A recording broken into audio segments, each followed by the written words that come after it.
que São Paulo bota o nosso ritmo. Contra o Corinthians a gente mostrou que somos capazes. Então vamos fazer um grande jogo, velho. Esquece que tá jogando contra São Paulo. Desfruta do campo, desfruta do jogo. Mas acima de tudo, consciência que assim, ó, a gente pode ganhar dos caras, velho. Acredita, sobe aqui acreditando que a gente pode ganhar. Não importa quem tá do outro lado, velho. Importa quem tá aqui dentro.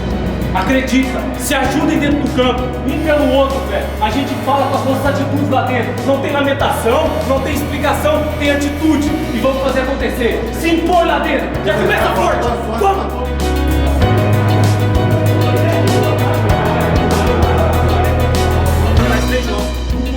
Ele não vai fazer. 1, 2, 3, bora ali!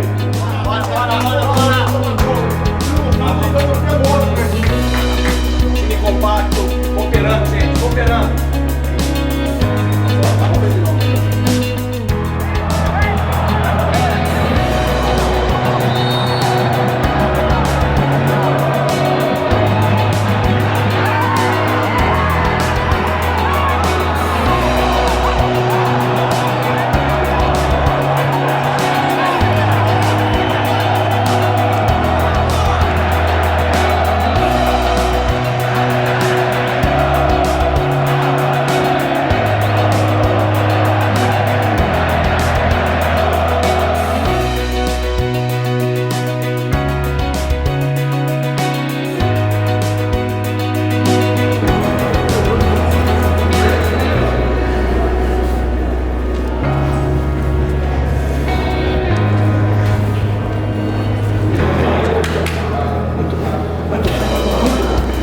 Nós fizemos aquilo que todo time que quer chegar longe tem que aprender a fazer no jogo, que é saber sofrer.